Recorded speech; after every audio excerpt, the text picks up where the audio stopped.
Latest எபிசோடுகளை விளம்பரங்களே இல்லாமல் காணுங்கள். டேய் எங்கடா தம்பி? யாரையா வந்து கேக்குற? சாவடிச்சுறோன்னு சொல்லிட்டேன். நிறுத்துறீங்களா?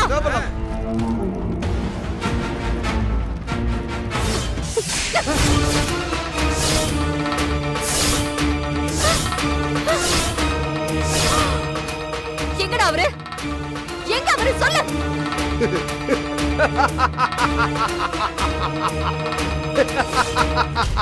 உனக்கு தாலி கட்ட வந்தவ கட்ட மாட்டேன்னு ஓடி போயிட்டான்.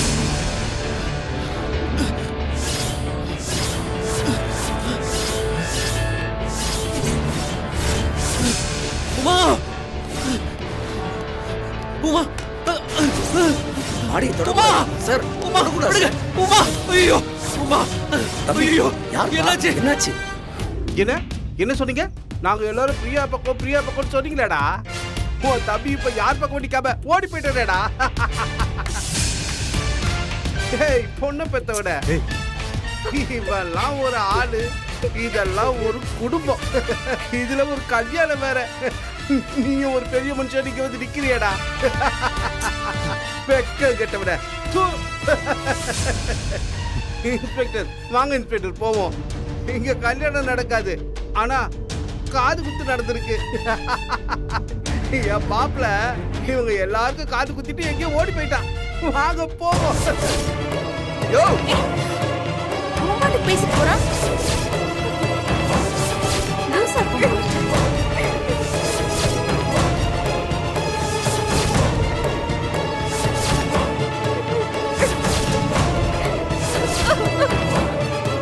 ஐயோ என் வைஃப் இருப்பா, அழாதப்பா, இருப்பா. என் வைஃப் ஆக்சிடென்ட் அடிச்சுன்னு போன் வந்துச்சு. இருப்பா, இப்பதான் போலீஸ் வந்து மார்க் பண்ணிருக்கு. பாடியை தொடக்கூடாதுப்பா. என்ன விடுங்க. இருப்பா, என்ன விடுங்க. இருப்பா. உமா உமா இருப்பா.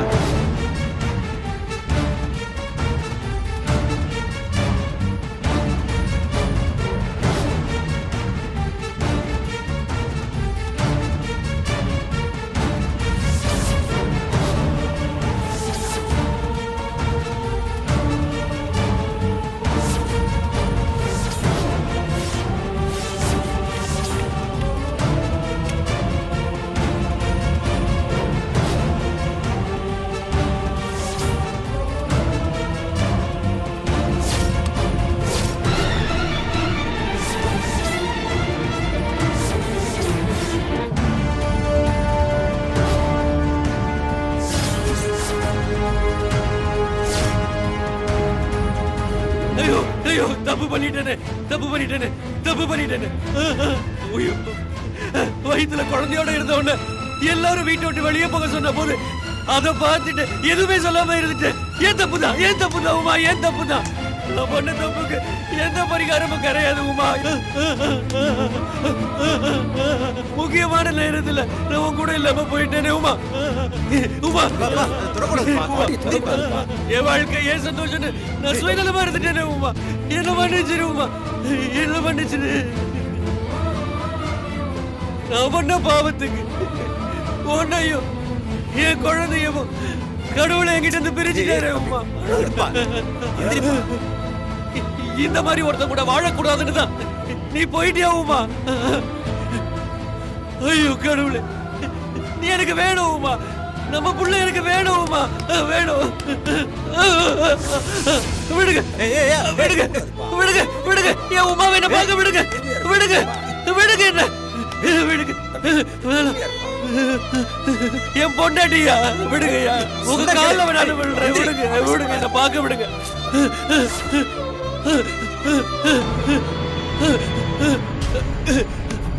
உமா உமா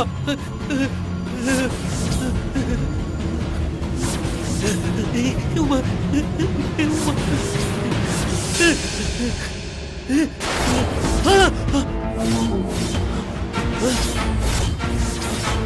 உமா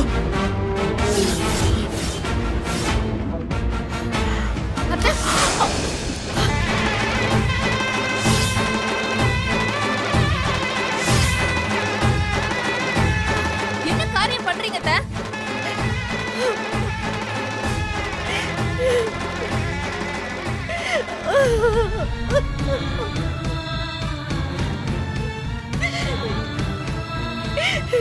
தப்பு பண்ணிட்டேன்.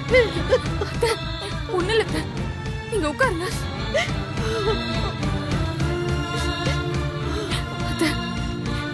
என்னத்த இது? ஏன் இப்படி பண்ணீங்க? உனக்கு எதிரா நானும் தப்பு பண்ணிட்டேன் உமா. இல்லத்த, அதெல்லாம் ஒண்ணு இல்ல. நீங்க எதையும் யோசிச்சு இப்படி அழுதுட்டு இருக்காதீங்க. கண்ணுக்கு முன்னாடி ஒரு தப்பு நடக்கும் போது நான் அதை பாத்துக்கிட்டு சும்மா இருந்துட்டேனே, எனக்கு மனசு கேட்கல உமா. நீ உங்க அப்பாவும் சேர்ந்துக்கிட்டு ரவியை கஷ்டப்படுத்தினப்போ எனக்கு உங்க மேல கோபம் இருந்தது. ஆனா அதை விட பெரிய தப்ப ரவி பண்ணும்போது நான் அதை தடுத்து நிறுத்திருக்கணும்ல. ஆனா நானும் அதை பார்த்துக்கிட்டு சும்மா இருந்தா அது எவ்வளவு பெரிய தப்பு உமா.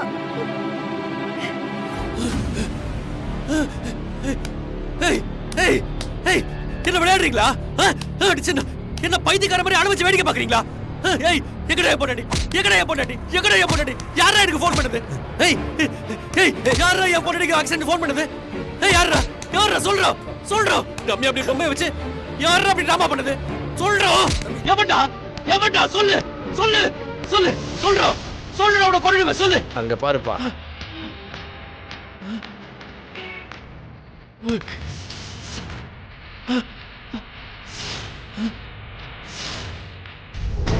நல்ல நேரம் போயிடுது. மாலையும் தாலியும் வச்ச இடத்துல அப்படியே இருக்கு. சாமி, தாலி கட்டுற எல்லா நேரமும் நல்ல நேரம் தான். கொஞ்சம் அமைதியா இருங்க. அவன் வராம எங்க போயிட போறான்? ஏ மலர், அவனுக்கு போன போட்டியா? அண்ணன் நிறைய தடவை அடிச்சு பார்த்துட்டேன் அண்ணன், என்னன்னு தெரியல. அண்ணன் போனே எடுக்க மாட்டேங்குது.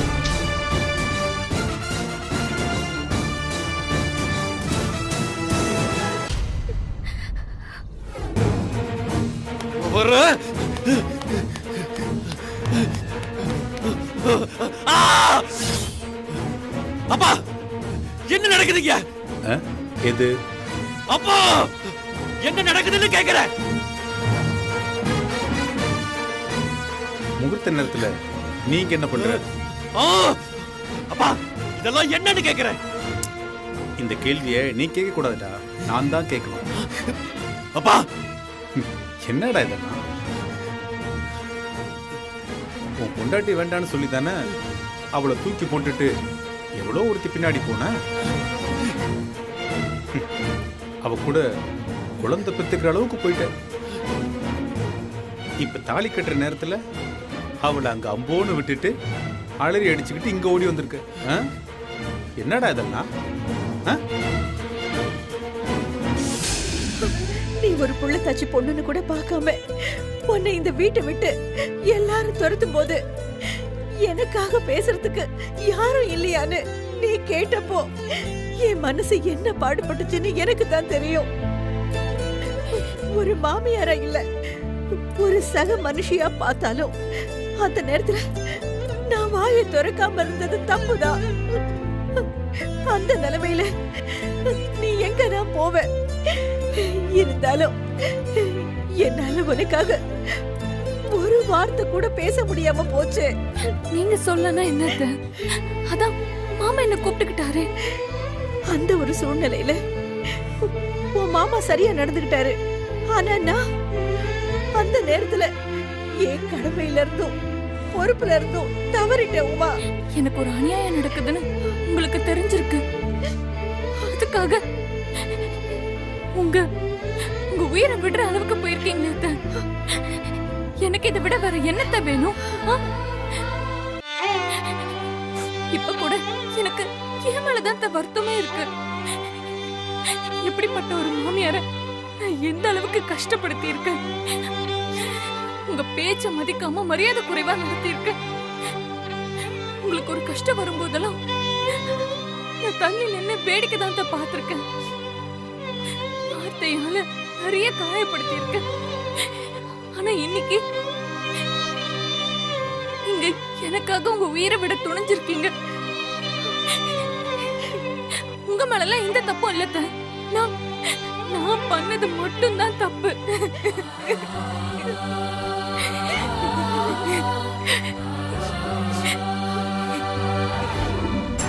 ராஜா, என் பொண்ணுக்கு இது வரைக்கும் நடந்த அவமானம்லாம் பத்தாதா? இப்ப மேடை வரைக்கும் கூட்டிட்டு வந்து உட்கார வச்சு அவன் பாட்டுக்கு அம்போன்னு போயிட்டான். இது மொத்தமும் தப்பா இருக்கு. சார் தப்பெல்லாம் ஒண்ணுமே இருக்காது சார். ஏதோ தப்பு நடந்திருக்கு. கொஞ்ச நேரம் இருங்க சார். என்ன பிரச்சனை? என்ன பிரச்சனையா இருக்கும்? பக்கத்து ரூம்ல போய் வேஷ்டி சட்டியை மாத்திடுவான்னு சொன்னா அப்படியே ஓடி போயிட்டானா என்ன அர்த்தம்? இந்த கல்யாணத்துல அவனுக்கு இஷ்டம் இல்லைன்னு தானே அர்த்தம்? சார் இஷ்டம் இல்லைன்னா அவன் முதல்ல சொல்லிருக்க மாட்டானா சார்? இவ்வளவு தூரம் வந்திருப்பானா சார்? யோ, உன் தம்பி என்னைக்குதான் என் வாயை திறந்து பேசியிருக்கான்? பிடிக்கும்னு சொன்னது கிடையாது, பிடிக்கலன்னு சொன்னது கிடையாது, சரின்னு சொன்னது கிடையாது, தப்புன்னு சொன்னது கிடையாது.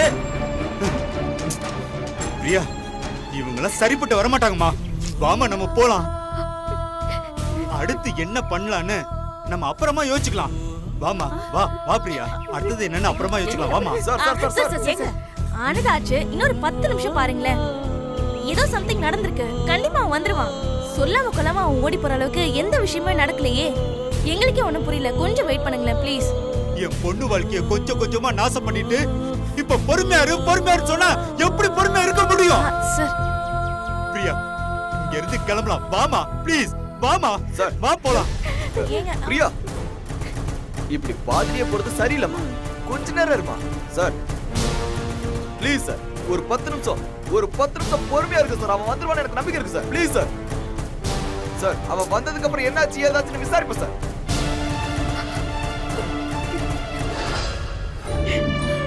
நீ என்ன சொன்னாலும் அத பத்தி நான் கோவமோ வருத்தமோ பட்டதில்ல உமா. என் பொண்ணு என்கிட்ட சண்டை போட்டாலோ கோச்சுக்கிட்டாலோ நான் அதை எப்படி எடுத்துப்பனோ அப்படிதான் எடுத்துக்கிட்டேன். ஆனா நீங்க ரவிய சொல்றப்போ எனக்கு வருத்தமா தான் இருக்கும். ஆமாத்த, இந்த நிமிஷம் வரைக்கும் இங்க நடந்துட்டு இருக்கிறதுக்கு நான் மத்தவங்களை தப்பு சொல்ல மாட்டேன். ரவியையும் பிரியாவையும் நான் யாரையுமே தப்பு சொல்ல மாட்டேன். நான் என்னதான் தப்பு சொல்லுவேன். ஆனா கோயிலுக்கு போகணும், அந்த கல்யாணத்தை நிறுத்தணும்னு எனக்கு தோணவே இல்ல. எந்த மூஞ்ச வச்சுட்டு நான் அங்க போய் நிப்பேன்? எந்த உரிமையில நான் அங்க போய் ரவியோட பொண்டாட்டின்னு நான் சொல்லுவேன்? ரவிக்கு எது சந்தோஷமோ அதை அவர் பண்ணிட்டு போட்டும்.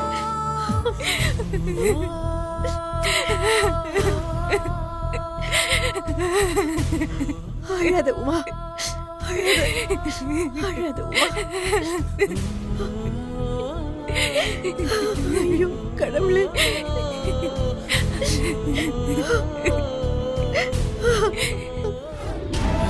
உன் அம்மா, உன் அண்ணன், அக்கா, தங்கச்சி இவங்க எல்லாரும் உன் பொண்டாட்டி பிடிக்காம தான் நீ இன்னொருத்தோட வாழ்ந்துட்டு இருக்கன்னு நினைச்சிட்டு இருக்காங்க. நீ என்னடான்னா மன்னிச்சிருன்னு இங்க வந்து உன் பொண்டாட்டி கிட்ட பாவ மன்னிப்பு கேட்டுக்கிட்டு இருக்க. ஏய், நீ இப்ப இங்க பேசின ஒவ்வொரு வார்த்தையும் நீயே இன்னொரு தடவை யோசிச்சு பாரு. உசுரோட இருக்கவங்கள்ட்ட பேசும்போது கூட அப்படி இப்படி கொஞ்சம் பொய் சொல்லலாம். நம்ம சௌரியத்துக்கு வேணுங்கிற மாதிரி உண்மையை மறைச்சு பேசலாம். ஆனா செத்து போன ஒருத்தர் முன்னால மண்டி போட்டு அலறவன் நிச்சயமா பொய் சொல்ல வாய்ப்பே இல்லை. அது என்னவோ செத்து போறவங்கள போய் சேர போறது இல்லைனாலும் அது அவன் தனக்குத்தானே சொல்லிக்கிற வாக்குமூலம் மாதிரி. டேய், இத்தனை நாள் அடுத்தவங்க உன்னை பார்த்து சொன்னது இருக்கட்டும், இன்னைக்கு நீயே உன்னை பார்த்து தப்பு பண்ணிட்டேன்னு சொன்னியே, இதுக்கு என்னடா அர்த்தம்? நீ பண்ணது தப்புதான்னு புரிஞ்சிக்காம இத்தனை நாளா உன்னையே நீ ஏமாத்தி சமாதானம் பண்ணிக்கிட்டு இருந்திருக்கலாம். ஆனா இன்னைக்கு அவளுக்கு ஒரு ஆபத்துன்னதும் உன் மனசுல என்ன இருந்துச்சோ அது இன்னைக்கு வெளியே வந்துருச்சு. டேய், நீ என்னதான் இன்னொருத்தி கழுத்துல தாலியை கட்டி இந்த உலகத்தோட எந்த மூளைக்கு ஓடுனாலும் உன்னோட மனசாட்சி இந்த கேள்வியை தொடர்ந்து கேட்டுக்கிட்டே தான் இருக்கும். கடைசி வரைக்கும் உன்னை நிம்மதியா வாழவே விடாது. டேய், அவன் எங்க இருக்கான்னு சொல்லி அவனுக்கு போன் போடு. போன் போடு. போன் போடு. ரெண்டு பேரும் ஒண்ணா ட்ரை பண்ணா லைன் கிடைக்காதுடா. அண்ணே எடுக்கல அண்ணே. ஓ போன்ல போகுதா பாரு. டேய், அவ போன்லயே போலங்கறப்ப என் போன் மட்டும் எப்படிடா கிடைக்கும்? பிரியா, கவலைப்படாதம்மா. Not reachable. பாத்தியா பாத்தியா போனும் போல. இதுக்கு மேல உங்க பேச்சு கேட்டுக்கிட்டு நான் இங்க உட்கார்ந்திருந்தேனா என்னை விட முட்டா பையன் இந்த உலகத்துல எவனுமே கிடையாது. அம்மா பிரியா வாமா போலாம் வா வாமா. இத பாரு, உனக்கு நிஜமாவே உமா மேலையும் உனக்கு வரப்போற வாரிசு மேலையும் அக்கறை இருக்கான்னு பார்க்க தான் ஒரு போனை போட சொன்னேன். உனக்குள்ள இருந்த உண்மையான உமாவோட புருஷன், உன் குழந்தையோடைய அப்பா எல்லாத்தையும் தூக்கி போட்டுட்டு இங்க ஓடி வந்துட்டான். டேய், ஒண்ணு மட்டும் ஞாபகம் வச்சுக்க, நீயும் தப்பு பண்ணிருக்க, உமாவும் தப்பு பண்ணிருக்கா. அவ பண்ண தப்புக்கு மன்னிப்பு இருக்கு, ஆனா நீ பண்ண தப்புக்கு மன்னிப்பே கிடையாது. இப்ப இப்ப உனக்குள்ள இருக்கிற மனசாட்சி வெளியே வந்து உன்னை கேள்வி கேக்குது. என்ன செய்ய போற?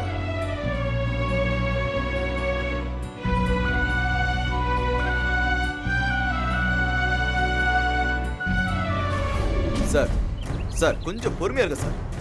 ஏய், இன்னும் எவ்வளவு நிறைய பொறுமையா இருப்ப? சார் ஒரு 10 நிமிஷம் சார், ப்ளீஸ் சார். 10 நிமிஷமா? என் பொண்ணோட வாழ்க்கை என்ன உங்களுக்கு எல்லாம் விளையாட்ட தெரியுதா? வா பிரியா வாமா.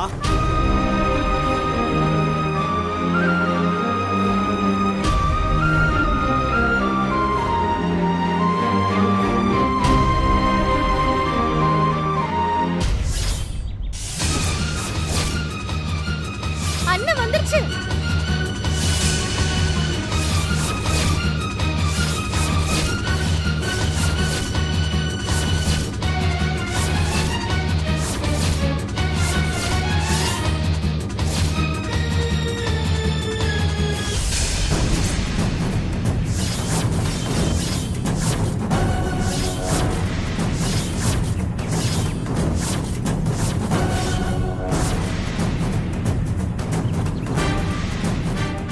கையோட கூட்டிட்டு வரும்போது நினைச்சேன், இப்ப கன்ஃபார்ம் ஆயிடுச்சு.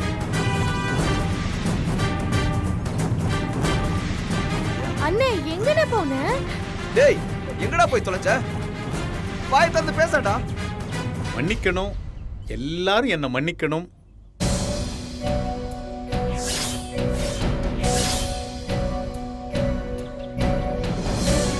கல்யாணத்துக்கு வர்றதுக்கு கொஞ்சம் டிலே ஆயிடுச்சு. டேய் சொல்லாம கொள்ளாம எங்கடா போன? அறிவுல உனக்கு? உனக்காக எவ்வளவு பேர் வெயிட் பண்ணிட்டு இருக்கோம். வாயை திறந்து பேசடா. போன் பண்ண கூட எடுக்க மாட்டேடா. அப்படியே எங்க போன? நாங்கெல்லாம் எவ்வளவு டென்ஷன்ல இருந்தோம் தெரியுமா? பொறுமை பொறுமை பொறுமை. அப்பா என்னப்பா சும்மா பொறுமை பொறுமைன்னு? கோவில்ல இருந்து ரவியை கடத்திட்டு கல்யாணத்தை நிறுத்த பிளான் பண்ணதெல்லாம் நீங்க தானே? ஏன்ப்பா அப்படி பண்றீங்க? ஏமா நான் என்ன புள்ள பிடிக்கிறவனா? இவனை கடத்திட்டு போய் நான் என்ன பண்ண போறேன்? போங்கப்பா. இவன் என்ன சின்ன புள்ளையா தூக்கி பைக்குள்ள போட்டு போறதுக்கு? அப்படியே இவன் காணாம போனாலும் நான் தான் இவனை தேடணும். நீங்க எல்லாம் உங்க பாட்டுக்கு போயிடுவீங்க. ரவி சொல்லுப்பா. பாரு, எல்லாரும் என்ன தப்பா பேசிட்டு இருக்காங்க. நடந்தது என்னன்னு நீதான்ப்பா சொல்லணும். சொல்லு. என்னடா ஏதாவது பேசு. சரி நானே சொல்றேன். நான் பாட்டுக்கு ஹோட்டல்ல சப்ளையர் வேலை பார்த்துட்டு திடீர்னு ஒரு போன் வந்துச்சு. உமான்னு ஒருத்தங்களுக்கு ஆக்சிடென்ட் ஆகி ஆளு ஸ்பாட் அவுட்னு.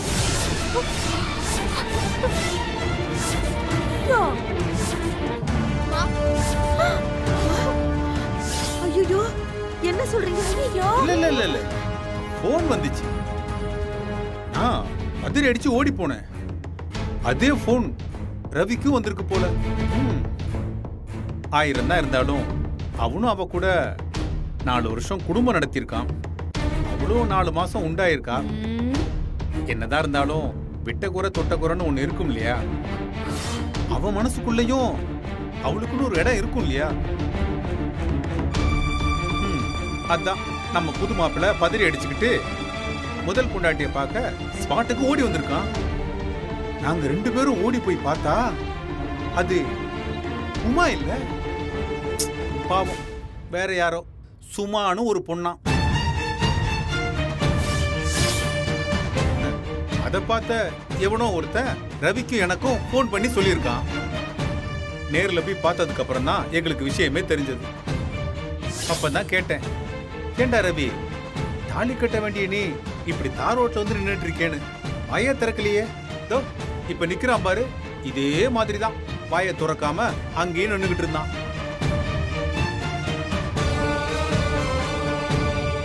உன் முதல் பொண்டாட்டிக்கு ஒண்ணுன்னு கேள்விப்பட்டதும் இப்படி அன்போட அக்கறையோட ஓடி வந்திருக்கியே. அங்க நீ தாலி கட்டுறதுக்காக கழுத்தை ரெடியா நீட்டிக்கிட்டு ஒரு பொண்ணு கோயில்ல இருக்காளே, அவ மனசு என்ன பாடுபடும் கொஞ்சம் யோசிச்சு பாருன்னு கேட்டேன். இன்னமும் உன் மனசுக்குள்ள உன் முதல் பொண்டாட்டியோட நினைப்பு இருந்தா அவ எந்த அளவுக்கு ஃபீல் பண்ணுவான்னு எடுத்து சொன்னேன்.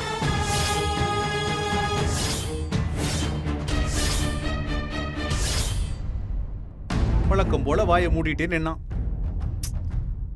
சரி மாப்பிள்ள ஓடி போயிட்டான்னு நீங்க எல்லா சாமான் சட்டையும் ஏற கட்டுறதுக்குள்ள உங்ககிட்ட ஹேண்ட் ஓவர் பண்ணிடலான்னு நானே இவனை கூட்டிட்டு வந்துட்டேன். நீங்களாம் கல்யாணத்தை கண்டினியூ பண்ணுங்க. ரவி நீ போய் மணவரையில் உட்காரு. பிரியா நீயும் போய் மணவரையில் உட்காரு போ. சும்மா ஆக்சிடென்ட் அது இதுன்னு சொல்லி அவனை டிராமா பண்ணி வர வச்சு இப்போ ஒண்ணும் தெரியாத நல்ல ஒரு மாதிரி ஆட்டம் போடுறீங்க. டேய் என்னடா நீ மறுபடியும் லூசு மாதிரி பேசிட்டு இருக்க? அப்படியே உமாவுக்கு ஆக்சிடென்ட்னு போன் வந்திருந்தாலும் அவன் என்ன பண்ணிருக்கணும்? பிரியா தான் எனக்கு எல்லாம்னு இவனுக்கு தானே தாலி கட்டியிருக்கணும். அதை விட்டுட்டு எதுக்கு அங்க போய் நிக்கணும்? அப்ப பிரியாவை பிடிக்கலன்னு தானே அர்த்தம்.